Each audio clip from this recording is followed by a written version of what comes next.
चलो class start करते हैं। आज का जो टॉपिक है अपना, आज जो हम टॉपिक स्टार्ट करेंगे वो करेंगे पोटेंशियोमीटर। Potentiometer potentiometer. अब हम क्लास पे कंसंट्रेट करते हैं, क्लास को आगे बढ़ाते हैं। बहुत इंपॉर्टेंट टॉपिक है भाई, और क्वेश्चंस बोर्ड में तो डायरेक्ट 3 नंबर में पूछे जाते हैं इसके ऊपर। थियोरेटिकल पोर्शन है, शुरू में थ्योरी है, इसकी कुछ आर्टिकल्स हैं, उन्हीं के ऊपर कंसेप्चुअल क्वेश्चन कंपटीशन में पूछे जाते हैं। अगर थ्योरी क्लियर नहीं होगी तो कंपटीशन के क्वेश्चन अटेम्प्ट नहीं होंगे इसके। तो थियोरेटिकल कॉन्सेप्ट है, ध्यान से सुनना थोड़ी चीजें। तो बेटा पहला तो आता कि आपसे पूछते हैं व्हाट इज पोटेंशियोमीटर। पोटेंशियोमीटर क्या है? आप कहते हैं पोटेंशियोमीटर एक इंस्ट्रूमेंट है which is use to measure potential difference between 2 points. कोई 2 पॉइंट्स के बीच का पोटेंशियल डिफरेंस मेजर करना हो, उसके लिए पोटेंशियोमीटर का यूज किया जाता है।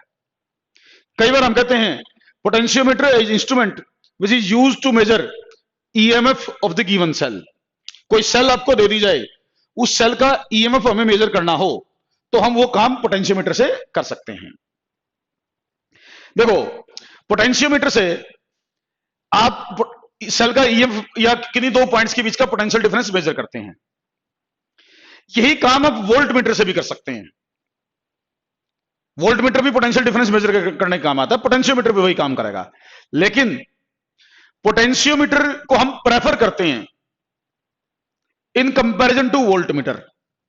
वोल्टमीटर के कंपैरिजन में हम कोशिश करते हैं कि पोटेंशियोमीटर से ईएमएफ या पोटेंशियल डिफरेंस मेजर किया जाए, क्योंकि पोटेंशियोमीटर से जो रीडिंग लोगे ना वो ज्यादा एक्यूरेट होगी वोल्टमीटर के कंपैरिजन में।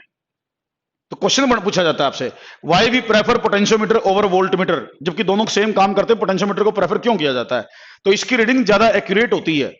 वोल्टमीटर मैंने आपको पहले बता रखा है कि कोई भी वोल्टमीटर आइडियल नहीं होता, इसलिए वोल्टमीटर की रीडिंग में काफी एरर आती है।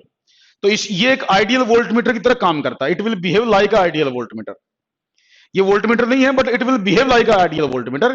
तो पोटेंशियोमीटर को हम प्रेफर करेंगे over voltmeter to measure potential difference, क्योंकि ये नल पॉइंट मेथड के ऊपर बेस्ड है। ये नल पॉइंट मेथड के ऊपर ही बेस्ड है, जो जैसे मीटर ब्रिज में नल पॉइंट था वैसे ही नल पॉइंट मेथड इसमें भी लगेगा। तो इसकी रीडिंग ज्यादा एक्यूरेट होती है।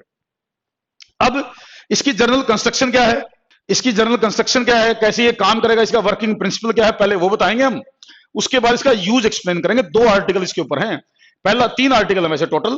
पहले इसका प्रिंसिपल एक्सप्लेन करना हमने, फिर उसके बाद 2 इसके आर्टिकल्स हैं to measure the EMF of the cell और टू कंपेयर द ईएमएफ, ऐसा कुछ 2 आर्टिकल हैं। तो पहले हम प्रिंसिपल इसका एक्सप्लेन करेंगे भाई, प्रिंसिपल ऑफ पोटेंशियोमीटर। तो पहले इसकी जनरल कंस्ट्रक्शन कर देता हूं मैं, किस टाइप का ये इंस्ट्रूमेंट होता है, फिर इसका प्रिंसिपल मैं एक्सप्लेन कर दूंगा। बेटा इसमें भी एक लकड़ी का ये ब्लॉक है, जैसे हमने कल बताया था। एक लकड़ी का ब्लॉक समझो लगभग 1 मीटर की लंबाई का अप्रोक्सीमेटली। इस पर भी कॉपर की प्लेट लगी हुई है। ये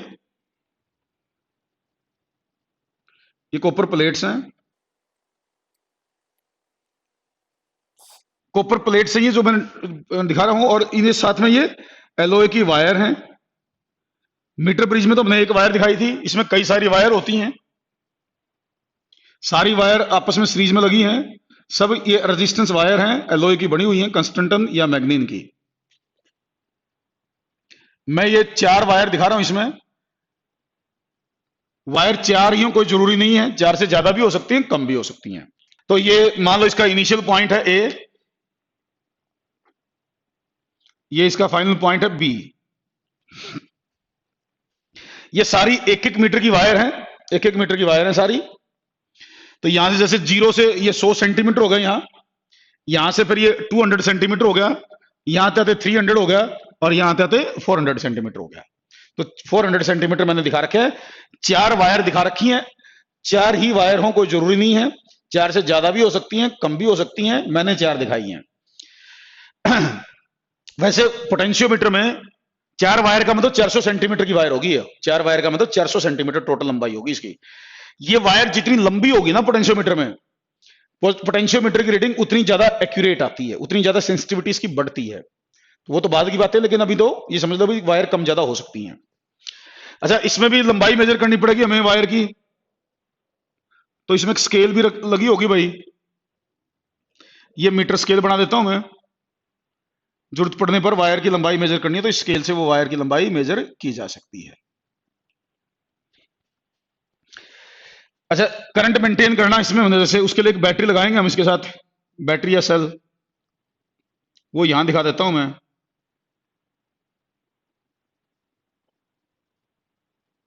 ये एमीटर करंट को मेजर करना हो कितना फ्लो कर रहा है उसके लिए। ये रियोस्टेट है, वेरिएबल रेजिस्टेंस सबने पढ़ रखा है। ये की के साथ यहां कनेक्टेड है, यूं। ये मान लीजिए इसका ईएमएफ है ई, इस सेल का, ये पॉजिटिव इसका, ये नेगेटिव। ये एमीटर है भाई, एमीटर। ये तो है इसका बेसिक, मतलब इंस्ट्रूमेंट तो यो है। ये तो एक्सटर्नल सर्किट मैंने चीजें जोड़ रखी हैं इसके साथ। अब ये देखो, जब आप ये की क्लोज कर दोगे, ये की क्लोज कर दोगे, तो इस सेल के कारण करंट आएगा, यूं करंट चलेगा। जैसे यहां से होता हुआ, ये करंट की डायरेक्शन दिखा दूं एक बार में, कुछ करंट यूं जाएगा भाई, यहां से होता हुआ करंट जाएगा। मैं मान लेता हूं करंट जो है वो आई है इसमें। अब ये देखो, ये रेजिस्टेंस वायर है, मैंने कहा एलओए की वायर है। तो मैं जैसे एक पॉइंट यहां ले लिया ए, अगर मैं एक पॉइंट यहां ले लूं सी, एक पॉइंट सी ले लूं,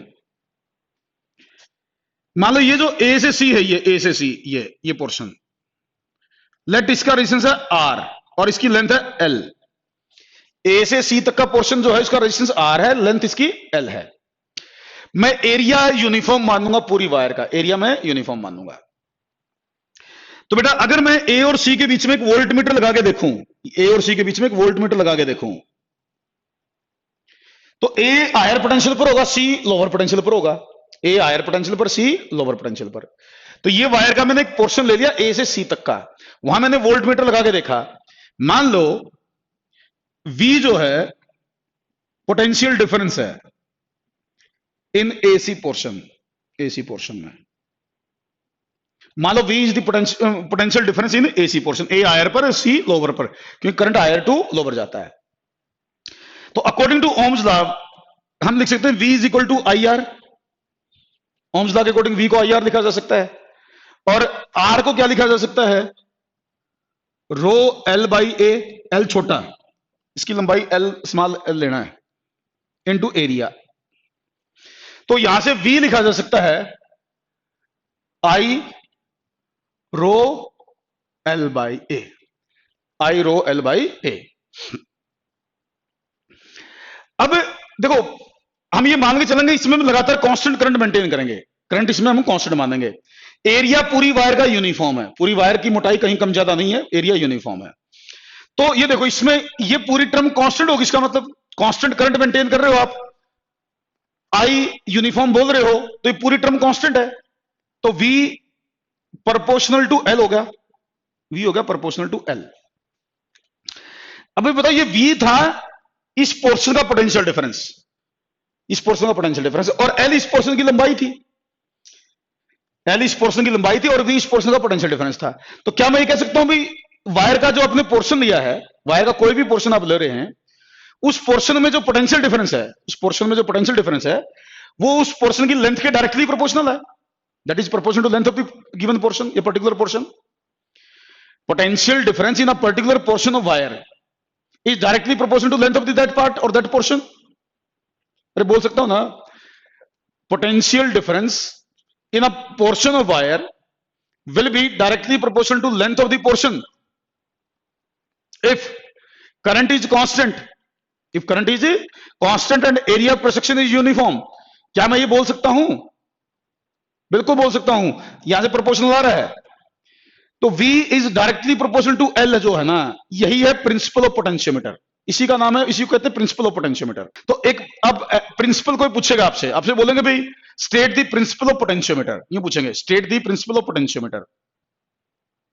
तो आपको क्या बोलना है, state the principal of potentiometer में लिखना क्या है, आप लिख लें एक बार, स्टेटमेंट लिख लें। According to principle of potentiometer the potential difference, according to principle of potentiometer the potential difference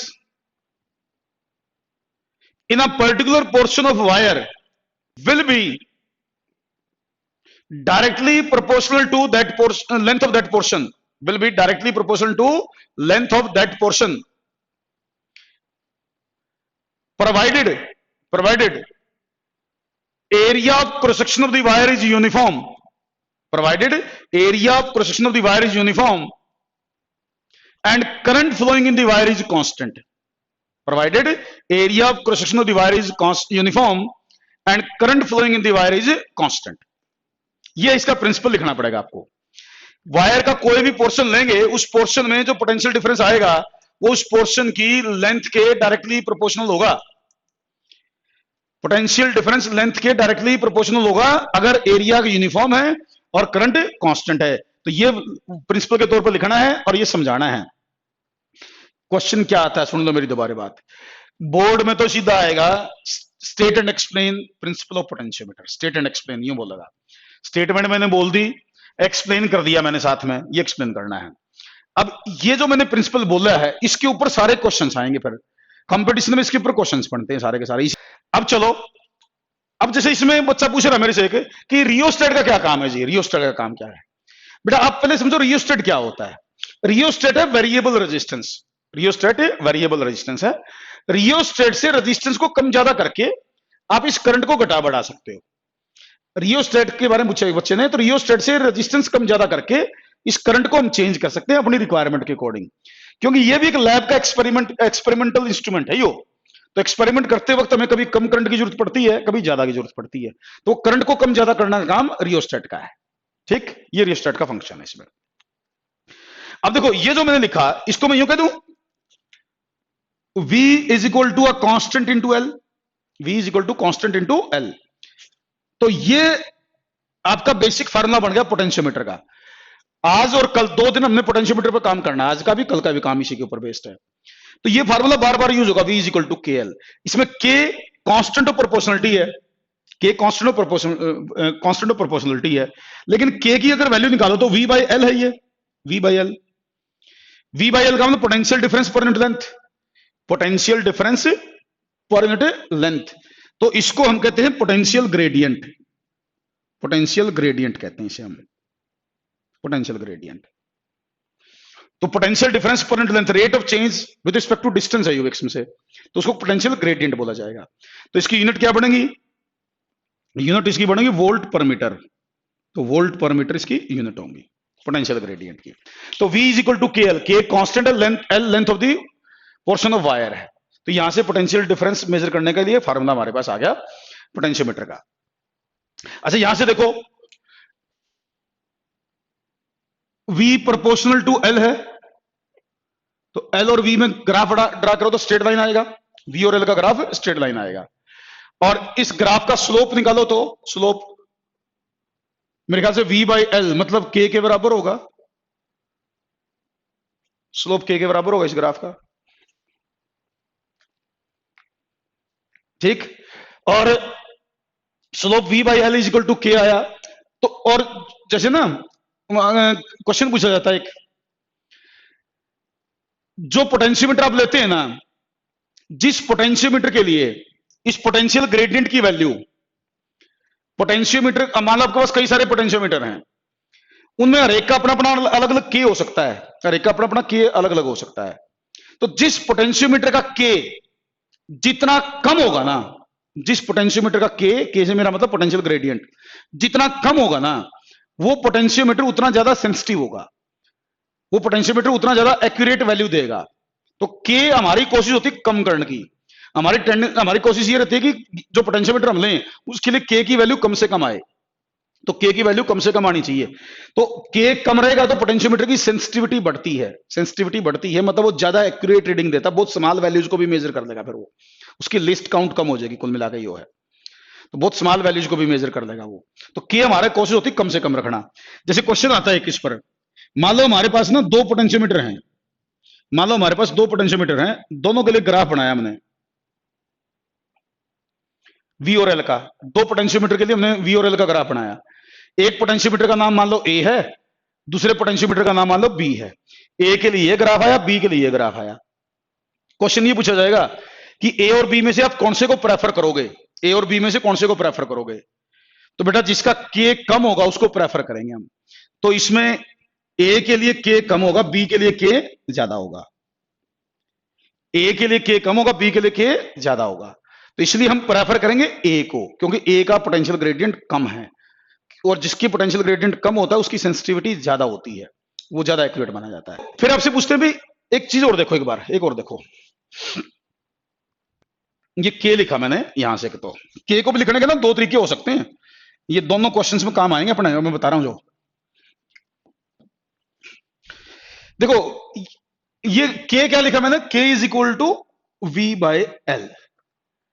we by L, V क्या था, वी था इस पोर्शन का पोटेंशियल डिफरेंस, वी इस पोर्शन का पोटेंशियल डिफरेंस, इसका पोटेंशियल डिफरेंस ले लिया, इसकी लेंथ ले ली, तो क्या होगा वी बाई एल। के को आप ये भी तो ले सकते हो ना, potential difference in A B over length of A B.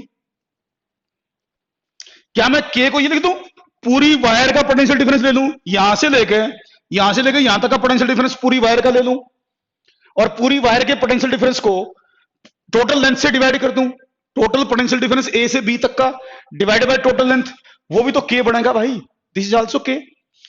ये होगा इस पोर्शन का पोटेंशियल, इसकी लेंथ। इस पोर्शन की बजाय मैं पूरी वायर को ले लूं, उसका पोटेंशियल उसी की लेंथ, तो वहां से भी के निकाला जा सकता है।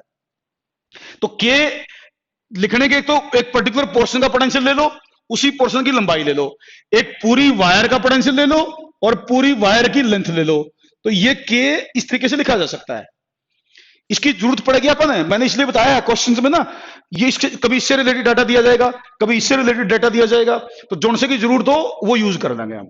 या तो एक पोर्शन की लेंथ उसी का पोटेंशियल, या पूरी वायर का पोटेंशियल और पूरी लेंथ का, पूरी वायर की लंबाई और उसी का पोटेंशियल लेके भी के निकाला जा सकता है। तो चलो पहले तो मैं के पे ही काम करूंगा, के एक दो क्वेश्चंस लूंगा, उसके बाद हम इसके यूज की बात करेंगे आगे चल के। अच्छा हाँ, जैसे मैंने कहा ना के कम हो तो बेटर रहता है, के कम होना अच्छा होता है पोटेंशियोमीटर के लिए। फिर आपसे ये पूछते हैं, मैंने कहा ना के कम होगा तो सेंसिटिविटी ज्यादा होगी, ये नोट कर लेना चाहिए, ये क्वेश्चन है यो। फिर क्वेश्चन पूछा जाता है हाउ वी कैन डिक्रीज के, हम के को घटा कैसे सकते हैं, के को कम करने के तरीके पूछे जा सकते हैं आपसे। तो बेटा के को कम करने के दो तरीके हैं, दो तरीके से आप के को कम कर सकते हो, डाइलेक्ट्रिक सॉरी पोटेंशियल ग्रेडियंट को। एक तो तरीका है के को कम करने का कि आप वायर की टोटल लंबाई को इंक्रीज कर दो।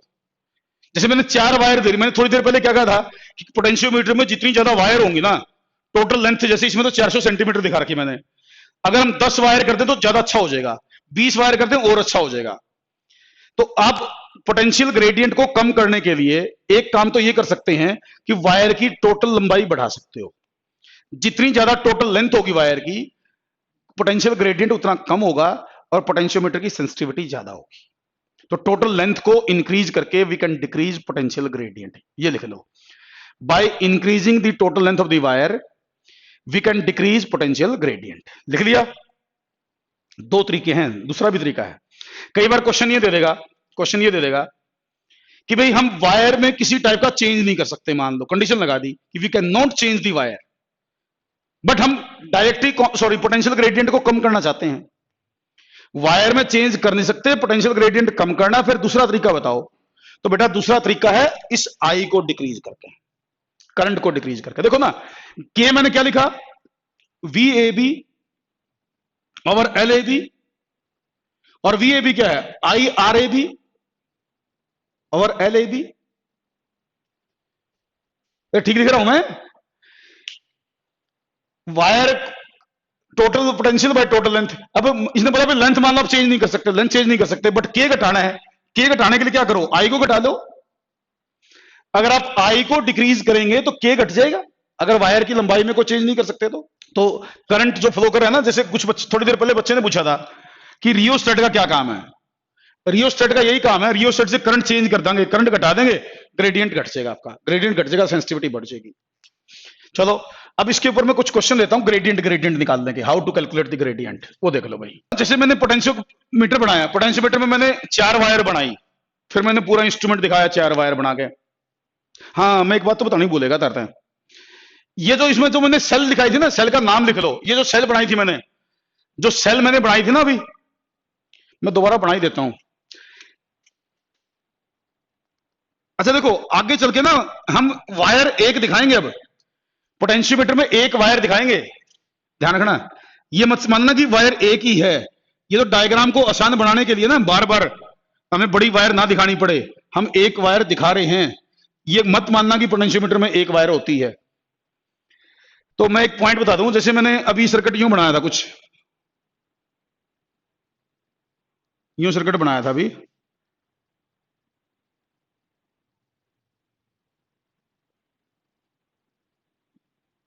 ये सर्किट बनाया था बेटे। तो इसमें ये जो सेल है ना, ये सेल, ये वाली सेल, इसका काम है करंट मेंटेन करना। जो पोटेंशियोमीटर वायर में जो भी करंट आएगा ना, पोटेंशियोमीटर वायर में जो भी करंट आएगा वो इस सेल के कारण आएगा। ये सेल जो है करंट मेंटेन करने के काम आती है। इसको बोलते हैं driver cell. Driver cell, driver cell, इस सेल का नाम है ड्राइवर सेल। ड्राइवर सेल या मेन सेल, मेन बैटरी या मेन सेल, मेन सेल इसको बोलते हैं। तो ड्राइवर सेल बोल दो, आमतौर पर ड्राइवर सेल बोल देंगे, ड्राइवर सेल या मेन सेल। वैसे तो एक नाम होता है auxiliary cell, auxiliary cell, auxiliary, auxiliary तो कम यूज होता है वैसे, लेकिन ड्राइवर सेल इसको बोलेंगे। जो भी करंट वरंट आएगा ना वो इस सेल के कारण आएगा। ठीक, तो एक चीज और पॉइंट सुनो, देखो जैसे इस सेल का टोटल ईएमएफ है ई, इस सेल का टोटल ईएमएफ ई है। मान लो यहां से रेजिस्टेंस लगा रखा है आपने आर, इस सेल का टोटल ईएमएफ ई है, यहां एक रेजिस्टेंस आर लगा रखा है। तो ये देखो इस सेल के कारण दो जगह पोटेंशियल डिफरेंस आ रहा है। इस सेल के कारण एक तो पोटेंशियल डिफरेंस आ रहा है ए बी में, एक तो ए बी में जो पोटेंशियल डिफरेंस आया वो इसके कारण आया, इस आर में जो पोटेंशियल डिफरेंस आया वो भी इसके कारण आया। मैं क्या कह रहा हूं, सुन रहे हो? इस सोर्स का काम कौन कर रहा है? सोर्स का काम ये सेल कर रही है भाई। तो इस वायर का भी पोटेंशियल डिफरेंस होगा क्योंकि रेजिस्टेंस वायर है ना यो। तो इस वायर का जो पोटेंशियल डिफरेंस है और इस रेजिस्टेंस में जो पोटेंशियल डिफरेंस है वो दोनों इसके कारण आए ना, वो दोनों इसके कारण आए। तो यहां का पोटेंशियल डिफरेंस अगर मैं V मान लूं, यहां का पोटेंशियल डिफरेंस V मान लूं, यहां का पोटेंशियल डिफरेंस मैं VAB मान लूं, VAB यहां का, तो क्या मैं ये लिख दूं E is equal to VAB plus V। इसके कारण पोटेंशियल डिफरेंस यहां पर भी आया, यहां पर भी आया, तो इस रेजिस्टेंस का पोटेंशियल डिफरेंस प्लस इसका वो इसके बराबर होगा। तो यहां से मैं ये लिख दूं VAB is equal to E minus V। V किसका? इस सीरीज, इसको बोलते हैं सीरीज रेजिस्टेंस, जो क्या बोलते हैं कई बार सीरीज रेजिस्टेंस। तो इस सीरीज रेजिस्टेंस का पोटेंशियल डिफरेंस और इस वायर का पोटेंशियल डिफरेंस मिलकर सेल के ईएमएफ के बराबर होंगे। अरे क्लियर क्या? अब ये बताओ क्या VAB lesser than equal to E होगा? क्या VAB E से ज्यादा हो सकता है? मुझे तो लगता नहीं। इस पूरी वायर का पोटेंशियल डिफरेंस, इस पूरी वायर का पोटेंशियल डिफरेंस क्या कभी E से ज्यादा हो सकता है? मुझे नहीं लगता कि हो सकता है। इस सेल के ईएमएफ से इस वायर का पोटेंशियल डिफरेंस अक्सर तो कम रहेगा, अक्सर तो कम रहेगा। हाँ बराबर हो सकता है। बराबर कब हो सकता है? जब ये रेजिस्टेंस ना लगाऊं। अगर ये रेजिस्टेंस ना लगाऊं तो यहां कोई पोटेंशियल डिफरेंस नहीं होगा, तब इसका पोटेंशियल इसके बराबर हो जाएगा। लेकिन अगर यहां रेजिस्टेंस लगा है, अगर यहां रेजिस्टेंस लगा है तो ये इस वायर का पोटेंशियल ई से कम होगा। मेरी बात पकड़ लो, ये काम आओगी आगे चल के, क्वेश्चंस आएंगे इस पर कंसेप्चुअल। मैं वैसे नहीं बोलने लग रहा हूं कोई बात। मैं ये कहना चाह रहा हूं इस पूरी वायर का पोटेंशियल डिफरेंस कभी भी ई से ज्यादा नहीं हो सकता। या तो ई से कम रहेगा, इसलिए लिख रखा है मैंने, या फिर ई के बराबर हो सकता है, वो भी तब जब यहां से कोई रेजिस्टेंस ना लगाया जाए। जब यहां से कोई रेजिस्टेंस ना लगाया जाए तब इस वायर का पोटेंशियल ई के बराबर हो सकता है, वरना ई से कम रहेगा। ये काम की बात है। तो ये कंसेप्चुअल पॉइंट्स में काम आएगी आगे चल के, कि सेल जो पोटेंशियल डिफरेंस वायर में आया है वो इस ड्राइवर सेल के कारण आया है, और वायर का पोटेंशियल डिफरेंस, पूरी वायर का पोटेंशियल डिफरेंस कभी भी ड्राइवर सेल के ईएमएफ से ज्यादा नहीं हो सकता है, कभी नहीं होगा। देखो एक बार, अब मैं एक छोटा सा न्यूमेरिकल ले लेता हूं पोटेंशियल ग्रेडियंट का। मैं फिर कह रहा हूं वायर को ये मत मानना कि एक ही वायर है या 100 सेंटीमीटर की, ऐसा नहीं है। कितनी भी लंबाई है दिखाने के लिए एक वायर दिखा रहे हैं हम। क्वेश्चंस में कुछ यूं दिखाया जाएगा आपको, यो इस तरीके से सर्किट क्वेश्चंस के तौर पर। मान लो ये रेजिस्टेंस है 10 ओम, ये बैटरी है 4 वोल्ट की, इसका ईएमएफ 4 वोल्ट है। ए बी जो है इसका रेजिस्टेंस है ए बी का भाई 30 ओम, और ए बी की लंबाई है 500 सेंटीमीटर, ये दे रखा है। अब ये कहता है find the potential gradient of the wire, find the potential gradient of the wire. तो पोटेंशियल ग्रेडियंट निकालना, तो इस जो डाटा में दे रखा है उसके हिसाब से ये फार्मूला यूज होगा, potential difference of the wire by length of the wire, ये डाटा यूज होगा, पूरी वायर का पोटेंशियल डिफरेंस और पूरी वायर की लंबाई। तो भाई पूरी वायर की लंबाई तो मेरे पास है, पूरी वायर का पोटेंशियल डिफरेंस आ जाएगा तो ग्रेडियंट निकल जाएगा। तो देखो, तो वायर का पोटेंशियल डिफरेंस कैसे निकालूं? देखो टोटल पोटेंशियल 4 है, कुछ पोटेंशियल डिफरेंस यहां आना है, कुछ यहां आना है, ये वाला और ये वाला सीरीज में है, तो सीरीज में दो रेजिस्टेंस का पोटेंशियल डिफरेंस निकालना हमने सीखा था, V1 V2। तो मैं इसका पोटेंशियल डिफरेंस निकालना चाहूं VAB, तो होगा 4 volt into resistance 30 over 30 plus 10, तो VAB मेरे ख्याल से तो कितना बना भाई, 3 वोल्ट आया, VAB 3 वोल्ट हुआ, इसका टोटल पोटेंशियल डिफरेंस 3 वोल्ट बना। वहां भर दूंगा तो K की वैल्यू बन जाएगी 3/500 वोल्ट पर सेंटीमीटर है, ये वोल्ट पर सेंटीमीटर, ये आंसर आ गया। तो ग्रेडियंट इस तरीके से निकाला जा सकता है, टोटल लेंथ और टोटल लेंथ का पोटेंशियल डिफरेंस इस डाटा में निकालने के लिए दे रखा था इसने, उससे कैलकुलेट करके बताया जा सकता था कि ग्रेडियंट क्या बनेगा। समझ में आया भाई? हाँ, मैं ये बेस कर रहा हूं, बना रहा हूं आपका, ये क्वेश्चंस लूंगा मैं थ्योरी के बाद, इस पर 7-8 क्वेश्चन करवाऊंगा मैं, 7-8 न्यूमेरिकल, बहुत इंपॉर्टेंट न्यूमेरिकल होते हैं पोटेंशियोमीटर के, बहुत इंपॉर्टेंट, और अक्सर बच्चे फंसते हैं न्यूमेरिकल्स में, तो मैं वो करवाऊंगा इसके, तो इसलिए पहले ये पता होना चाहिए इस तरह की चीजें। और देखो भाई, अब एक आर्टिकल कर लेते हैं हम, एक थ्योरेटिकल आर्टिकल कर लेते हैं, फिर इसी क्वेश्चंस पे चलेंगे। आप हेडिंग डालो, हेडिंग डालिए, use of potentiometer to compare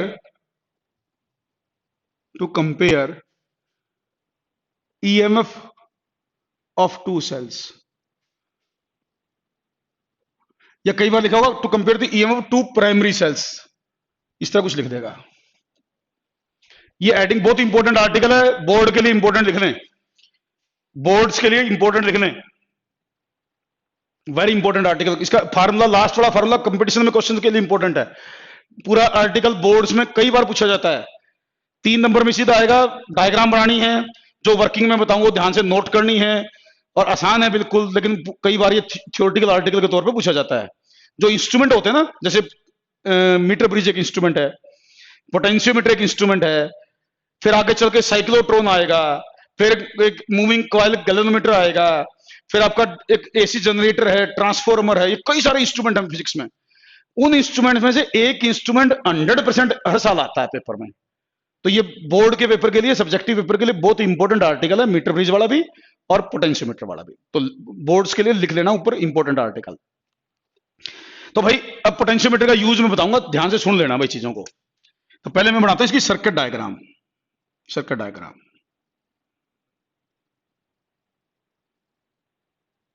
देखो भाई, मान लीजिए इसमें ये वायर ली हमने एलओए की, मैंने ये तो बता दिया ना कि एलओए की वायर क्यों लेते हैं भाई, वो मैंने कल बता दिया था आप लोगों को। ये वायर ली, ये ड्राइवर सेल वाला सर्किट यूं का यूं बना दो, ड्राइवर सेल वाला। एमीटर वगैरह दिखाना चाहो एमीटर दिखा सकते हो। ये रियोस्टेट है, ये की दिखा दो बेटा, पॉजिटिव नेगेटिव। इस ड्राइवर सेल का ईएमएफ ई बोल देता हूं मैं। अब आपको कहेगा भाई 2 सेल्स का ईएमएफ कंपेयर करना है, मैं स्केल भी बना देता हूं एक बार यहां, क्योंकि भाई बोर्ड का आर्टिकल तो सब कुछ बनाना पड़ेगा आपको। ये 2 सेल्स के ईएमएफ मेजर करने के लिए सर्किट बनाने लग रहे हम। तो अब देखो, जिन 2 सेल्स का ईएमएफ हमने कंपेयर करना है ना, उन दोनों सेल्स के पॉजिटिव यहां ए पॉइंट से जोड़ दो। मान लो एक सेल का ईएमएफ है E1, दूसरी सेल का ईएमएफ है E2। ये दोनों सेल्स के ईएमएफ हमने ए पॉइंट पे जोड़ दिए, दोनों के पॉजिटिव। यहां एक की लगाएंगे हम, इसको बोलते हैं 2 वे की। क्या बोलते हैं? 2 वे की, जिसमें 2 जगह कनेक्शन किए जा सकते हैं, उसको टू वे की बोलेगा, टू वे की। इसमें दो पॉइंट होते हैं कनेक्शन करने के, दोनों सेल, एक सेल एक जगह कनेक्ट कर सकते हो, दूसरी सेल दूसरी जगह कनेक्ट कर सकते हो, तो इसको बोलते टू वे की। तो एक सेल यहां जोड़ दी, एक सेल यहां जोड़ दी हूं, ये बीच में कॉमन, इसके साथ लगाएंगे गैल्वेनोमीटर, गैल्वेनोमीटर, और गैल्वेनोमीटर के साथ कनेक्ट करेंगे जॉकी, जॉकी, ये जॉकी भाई। तो देखो ये होगी सर्किट डायग्राम। बेटा कई बार तो क्वेश्चन केवल सर्किट डायग्राम का आता है बोर्ड में, आपको केवल कई बार यूं कह देगा, draw the circuit diagram of potentiometer to compare EMF of two given cells. तो ये सर्किट डायग्राम प्रॉपरली बनानी है आपको, ये बनानी आनी चाहिए, कुछ बड़ी चीज नहीं, आसान सी चीज है। ड्राइवर सेल वाला सर्किट तो यूं का यूं बनाया है बस, बट ये दो सेल और ले ली, दोनों के पॉजिटिव, ये पॉइंट ध्यान देना, दोनों के पॉजिटिव अपने वहां जोड़ने हैं जहां ड्राइवर सेल का पॉजिटिव है, जहां ड्राइवर सेल का पॉजिटिव है बस वहां दोनों के पॉजिटिव जोड़ दो, और नेगेटिव जोड़ दो टू वे की के साथ, और कॉमन टर्मिनल पर लगा दो गैल्वेनोमीटर। तो ये होगा ऐसा सर्किट, इस तरह बनाना है आपने। अब इसकी वर्किंग, वर्किंग में कुछ पॉइंट्स बोलूंगा मैं, वो नोट करते जाना बस आप भी कैसे ये काम करेगा। मेरा काम क्या है, to compare the EMF, EMF को कंपेयर करने का मतलब ईएमएफ की रेशो निकालनी है, बस आपको ईएमएफ की रेशो निकालनी है, ठीक। मैं कुछ वर्ड्स बोलूंगा वो लिख लेने हैं, फिर मैं समझाऊंगा, लेकिन साथ साथ लिख लेने हैं अभी वो, फिर मैं उनको समझा भी दूंगा। देखो बेटा अब इसकी वर्किंग कैसे स्टार्ट करनी है आपने, देखो क्यों मैं इसको वर्किंग पर जोर दे रहा हूं, क्योंकि ये जो एक आर्टिकल है ना, ये बोर्ड में तो है ही है, ये एक्सपेरिमेंट भी है आपके लैब के अंदर एक्सपेरिमेंट भी करना होता है, तो एक्सपेरिमेंट के तौर पे भी करना होता है मैं। तो इसकी वर्किंग में क्या करना आपने, पहले तो क्या करोगे, ये जो की है ना इसको क्लोज करोगे, इस की को क्लोज कर लोगे आप, जो की को पहले जैसे साइड में रखी होगी वायर पर, तो जब जरूरत पड़ती तब टच करते हैं, तो ये की क्लोज कर लोगे, यहां से रियोस्टेट से रेजिस्टेंस एडजस्ट करके इस वायर में करंट मेंटेन कर दोगे आप, ड्राइवर सेल के द्वारा वायर में करंट मेंटेन करवा दोगे, वायर में करंट आ जाएगा, यूं यूं करंट चलेगा भाई। तो वायर में करंट मेंटेन करने का हम ड्राइवर सेल का, तो ड्राइवर सेल वाला सर्किट हमने कर लिया क्लोज, करंट आ गया उसमें। अब हमने कनेक्शन चेक करने होते हैं, जैसे हमने मीटर ब्रिज में कनेक्शन चेक किए थे वैसे कनेक्शन इसमें भी चेक करने होते हैं। तो उसके लिए क्या करेंगे आप, कोई एक सेल इनमें से ना, कोई एक सेल सर्किट में इंट्रोड्यूस कर ली, मान लो आपने, मान लो ये सेल सर्किट में इंट्रोड्यूस कर ली, सर्किट में इंट्रोड्यूस करने का मतलब इसकी तो, इसका तो सर्किट क्लोज कर लिया, इसको ओपन रहने दिया, ये कनेक्टेड तो ही यहां, लेकिन इसमें रास्ता होता भी की इंसर्ट करने का, एक टाइम पर एक सेल को सर्किट में लेना है, तो इसको तो ओपन में रखो, इसको क्लोज कर लो, ये डॉट लगाने का मतलब इसका सर्किट मैंने क्लोज कर लिया, इसका सर्किट मेरा ओपन है। अब किसी एक सेल को हमने सर्किट में क्लोज की, इंसर्ट कर लिया, फिर कनेक्शन चेक करने, तो जोकी को उठाओ, एक बार ए एंड पर टच करो, एक बार बी एंड पर टच करो, एक बार जोकी यहां रखी, एक बार जोकी यहां रखी। ऐसा करने से ये जो गैल्वेनोमीटर है इसका डिफ्लेक्शन रिवर्स होगा, कभी लेफ्ट में फिर राइट में। अगर ऐसा हो जाए, डिफ्लेक्शन रिवर्स हो जाए, तो ठीक है, आपकी रीडिंग आ सकती है, सर्किट आपका ठीक है। ऐसा दोनों सेल्स के लिए करना है, एक बार एक सेल को इंसर्ट करके फिर दूसरी सेल को इंसर्ट करके, दोनों सेल्स को बारी बारी इंसर्ट करके कनेक्शन चेक करने हैं कि ए और बी पर जो कि टच करने से डिफ्लेक्शन रिवर्स होता है या नहीं होता, ये ध्यान रखना है। वो कर लिया मान लो, फिर इसकी अगला काम, फिर क्या करेंगे हम, जैसे मैंने मान लीजिए कनेक्शन चेक करने के बाद मैंने E1 को सर्किट में इंट्रोड्यूस कर दिया, ये ओपन रहेगी, इसको सर्किट में इंसर्ट कर लिया हमने। तो अब मैं क्या करूंगा, जोकी को उठाऊंगा, ए पॉइंट पर टच करूंगा, ए को बोलूंगा जीरो एंड, जहां दोनों के पॉजिटिव उसको जीरो एंड कह देते हैं हम, जीरो एंड या इनिशियल पॉइंट। तो ए पॉइंट पे जोकी को टच करूंगा, गैल्वेनोमीटर में डिफ्लेक्शन देखूंगा, आपको पता गैल्वेनोमीटर में डिफ्लेक्शन या लेफ्ट में आता है या राइट में आता है। फिर जोकी को स्लाइड करता हुआ जाऊंगा, थ्योरी में तो कहूंगा स्लाइड करता हुआ, प्रैक्टिकली मैंने कल बता ही दिया था। तो मैं ए पॉइंट पे जोकी टच करके स्लाइड करता हुआ जाऊंगा टुवर्ड्स बी, जब मैं जोकी को स्लाइड करता हुआ दूर जाऊंगा ए से, तो गैल्वेनोमीटर में डिफ्लेक्शन घटेगा, कम होता जाएगा डिफ्लेक्शन। एक पॉइंट ऐसा आएगा जहां जोकी टच करने से डिफ्लेक्शन जीरो हो जाएगा। मैं जब स्लाइड कर रहा था, ए से दूर जा रहा था, गैल्वेनोमीटर में डिफ्लेक्शन कम होता है, एक पर्टिकुलर पॉइंट पर डिफ्लेक्शन जीरो हो जाता है, उस पॉइंट को बोल देंगे नल पॉइंट। क्या बोल देंगे उसे, नल पॉइंट। मान लीजिए वो नल पॉइंट सी है, C is the null point for cell E1, इस सेल के लिए नल पॉइंट C1 पर आया, और ये लेंथ मान लीजिए AC की वैल्यू L1 है, L1 सेंटीमीटर। अब नल पॉइंट आया L1 सेंटीमीटर पर, ये L1 हम पता कर देंगे स्केल से, स्केल से हमें पता चल जाएगा भी नल पॉइंट कितने डिस्टेंस पर आया। अब इसका मतलब ये हुआ potential difference of AC is equal to K into L1। AC का potential difference K into L1 होगा, अगर लंबाई इसकी L1 है तो potential according to potentiometer principle इस पोर्शन का potential difference K into L होगा। L की जगह मैंने लिख दिया L1 क्योंकि लंबाई को मैंने L1 माना। अब नल पॉइंट आना क्या शो करता है? नल पॉइंट आना ये शो करता है कि इस वायर के पोटेंशियल ने इस सेल के ईएमएफ को बैलेंस करा। नल पॉइंट आने का मतलब गैल्वेनोमीटर में करंट खत्म हो गया। करंट खत्म कब होगा? जब पोटेंशियल डिफरेंस खत्म होगा। और पोटेंशियल डिफरेंस खत्म कब होगा? जब इसका पोटेंशियल कोई बैलेंस कराए, जब इसका कोई पोटेंशियल बैलेंस कराए। तो एक पोटेंशियल डिफरेंस यहां है इस वायर में, एक इसका है। अगर करंट नहीं आ रहा तो इसका मतलब इसके पोटेंशियल ने इसको बैलेंस कर लिया, इसके पोटेंशियल को बैलेंस कर लिया। अब इसके पोटेंशियल ने इसके पोटेंशियल को बैलेंस किया तभी नल पॉइंट आया। तो इसका मतलब मैं लिख सकता था कि E1 is equal to VAC। ये पॉइंट नोट कर लेना है। नल पॉइंट आना ये शो करता है कि पोटेंशियल डिफरेंस करंट नहीं है तो पोटेंशियल डिफरेंस नहीं है, पोटेंशियल डिफरेंस नहीं है तो इसका मतलब एक इसका तो ईएमएफ था, अब करंट नहीं आया तो इसका मतलब इसका ईएमएफ बैलेंस हो गया। किसने बैलेंस करा? इसने बैलेंस करा। तो इसके पोटेंशियल ने इसके ईएमएफ को बैलेंस कर दिया। तो मैं लिख सकता हूं E1 is equal to KL1। ये मेरे पास एक इक्वेशन आ गई। फर्स्ट सेल के लिए रीडिंग मेरी आ गई कि मैं E1 को KL1 लिख सकता हूं। L1 मैंने मेजर कर ही लिया था स्केल से। तो for first cell we can write E1 is equal to KL1। अब फर्स्ट सेल का काम पूरा हो गया, इसकी की को कर देंगे ओपन। फर्स्ट सेल की ओपन कर दी, सेकंड की इंसर्ट कर दी, मतलब इसको हटा दिया, इसको सर्किट में ले लिया। अब जो प्रोसेस हमने फर्स्ट सेल के लिए कंप्लीट किया था वही प्रोसेस सेकंड सेल के लिए रिपीट कर देंगे हम। फिर जॉकी को स्लाइड करके वायर के ऊपर स्लाइड करते हुए चलेंगे, जॉकी को नल पॉइंट नोट करेंगे। मान लीजिए सेकंड सेल के लिए null point, for second cell null point मान लीजिए यहां आ गया डी पॉइंट पर। नल पॉइंट सेकंड सेल के लिए डी पर आ सकता है, डी सी से पहले भी हो सकता है, सी के बाद भी हो सकता है, कहीं पर भी आए हमें कोई मतलब नहीं। मैंने पीछे लिया है, ये जो कोई रूल नहीं है कि पीछे आएगा। सेकंड सेल इंसर्ट करो, जॉकी को वायर पे स्लाइड करो, नल पॉइंट की लोकेशन लोकेट कर लो। मैंने डी पॉइंट पे मान लिया। Let AD is equal to L2 centimetre.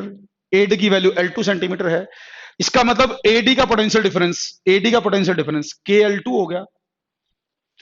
According to potentiometer principle V is equal to KL होता है। नल पॉइंट आना यह शो करता कि AD के पोटेंशियल डिफरेंस ने इस सेल के ईएमएफ को बैलेंस करा। नल पॉइंट आना यह शो करता कि इस वायर में कोई करंट नहीं आ रहा। अब इधर कोई करंट नहीं आ रहा, करंट ना आने का मतलब इसका पोटेंशियल किसी ने बैलेंस करा। तो इसका पोटेंशियल कौन बैलेंस करेगा? AD का पोटेंशियल डिफरेंस बैलेंस करेगा। इसका मतलब we can write E2 is equal to VAD और you can say E2 is equal to KL2। E2 की वैल्यू KL2 के बराबर आ गई।